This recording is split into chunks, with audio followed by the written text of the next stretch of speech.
যে খবরে নজর রাখবো, সাইবার সেলের দ্বারস্থ অভিনেত্রী শ্রাবন্তী চট্টোপাধ্যায় আরও এক ইউটিউবারের নামে অভিযোগ দায়ের করেছেন তিনি। অভিযোগ অভিনেত্রী শ্রাবন্তী চট্টোপাধ্যায় শ্রাবন্তীর ভিডিও শেয়ার করে কুরুচিকর পোস্ট করেছেন ওই ইউটিউবার মাঞ্চু দাদা নিউ নামের অ্যাকাউন্টের বিরুদ্ধে সাইবার থানায় অভিযোগ দায়ের হয়েছে।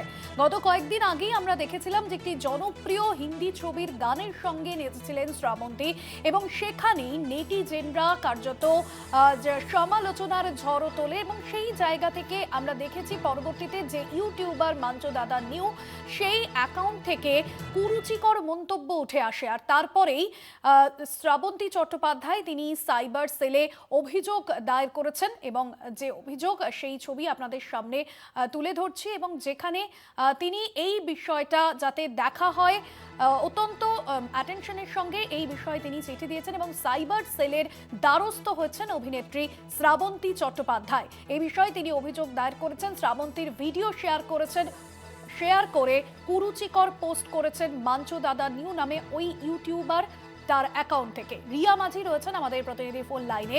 রিয়া, ঠিক সুনির্দিষ্টভাবে অভিনেত্রী কি অভিযোগ করেছেন, কি জানিয়েছেন তিনি? দেখ, তোমাকে জানিয়ে রাখবো যে অ্যাক্ট্রেস শ্রাবন্তী চ্যাটার্জি তিনি একটি অভিযোগ করেছেন সাইবার পুলিশ স্টেশনে এবং তার অভিযোগ মারফত তিনি জানিয়েছেন যে মাঞ্চু দাদা নিউজ নামে একটি অ্যাকাউন্ট রয়েছে সোশ্যাল মিডিয়াতে। সেই অ্যাকাউন্ট থেকে একাধিক কুকথা বলা হয়েছে এবং কুরুচিকর মন্তব্য করে শ্রাবন্তীর একটি যে ভিডিও, নাচের ভিডিও, যেটা কিনা সে একটি বলিউড গানে সে নেচেছে, সেই ভিডিওটিকে দিয়ে রিপোস্ট করে সেটাতে একাধিক কুরুচিকর মন্তব্য করেছে বলে এমনটাই অভিযোগ এনেছে শ্রাবন্তী চ্যাটার্জি এবং তিনি সেই নিয়ে কিন্তু সাইবার থানায় অভিযোগ করেছে এক ইউটিউবারের বিরুদ্ধে। এবং তোমায় জানিয়ে রাখবো, শুধুমাত্র এই ইউটিউবার নয়, যেমনটা তিনি দাবি করছেন শ্রাবন্তী চ্যাটার্জি, যে একাধিক জন এই ভিডিওকে কেন্দ্র করে একাধিক জন সেটাকে রিপোস্ট করছে এবং রিপোস্ট করার পরে সেটা নিয়ে একাধিক কুরুচিকর মন্তব্য এবং কমেন্টে কিন্তু অশ্লীল কথাবার্তা তারা বলছেন এবং একাধিক যে কমেন্ট আসছে সেগুলো কিন্তু অকথ্য ভাষায়, কখনো গালিগালাজ, কখনো সেক্সুয়ালি হ্যারাসমেন্ট, এই ধরনের কথা, মলেস্টেশন, হ্যারাসমেন্ট টাইপের কথা, মহিলাদের হ্যারাসমেন্টের মতো কথা বা কমেন্ট, সেইগুলো কিন্তু ক্রমাগত পোস্ট হতে থাকছে সোশ্যাল মিডিয়া।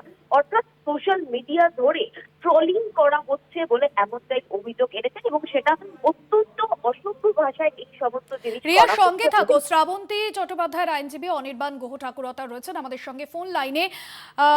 অনির্বাণ বাবু, আপনি নির্দিষ্টভাবে অভিযোগ দায়ের করছেন, ঠিক কি অভিযোগ রয়েছে? দেখুন, একটা ভদ্রমহিলা, বাক স্বাধীনতা আমাদের একটা অত্যন্ত মৌলিক অধিকারের মধ্যে পড়ে, কিন্তু এই বাক স্বাধীনতা যখন লাগামহীন হয়ে যায় বা লাগাম ছাড়া হয়ে যায় তখনই বিপদ বা বিপর্যয় ডেকে আনে এবং সেখানে আইনের লঙ্ঘন হয়। আমাদের এটা একটা প্রকৃষ্ট নিদর্শন। আজকে আমাদের প্রত্যেকের হাতে মোবাইল আছে, সেই মোবাইলে আমরা মনে করছি যেখানে যা ইচ্ছে কমেন্ট করব, যেখানে যা ইচ্ছে করব, তাতে যদি একজন ভদ্রমহিলার সম্মান নষ্ট হয় তার ভ্রুক্ষেপ করব না, তার পরোয়া করব না এবং কেউ কিছু আমাদের করতেও পারবে না।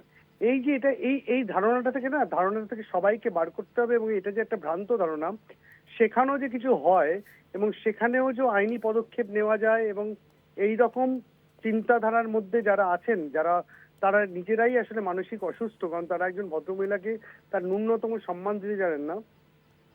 তাদের প্রতি প্রতিবাদ শ্রাবন্তী চ্যাটার্জি আমার মক্কেল জানিয়েছেন এবং সেই প্রতিবাদে অবশ্যই কলকাতা পুলিশের প্রতি আমাদের দৃঢ় আস্থা আছে।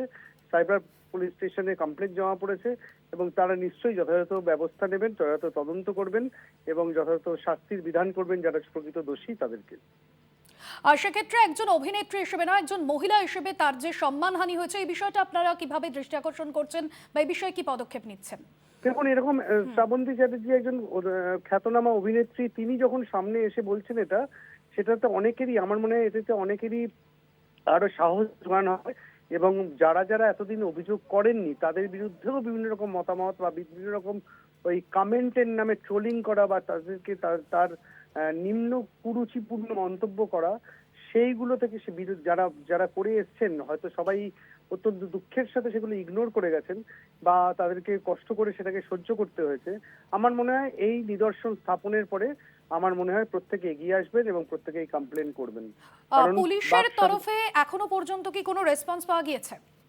এখনো পর্যন্ত পাওয়া যায়নি, তবে আমাদের আবার বলছি, কলকাতা পুলিশের সাইবার পুলিশ স্টেশন বা কলকাতা পুলিশের প্রতি আমাদের আস্থা আছে। আমার দৃঢ় বিশ্বাস যে তারা যথাযথ তদন্ত করবেন এবং তারা সঠিক যারা দোষী তাদেরকে চিহ্নিত করে শাস্তির বিধান করবেন। অবশ্যই ধন্যবাদ জানাবো আপনাকে। আইনজীবী অনির্বাণ গুহ ঠাকুরতা ছিলেন আমাদের সঙ্গে ফোন লাইনে।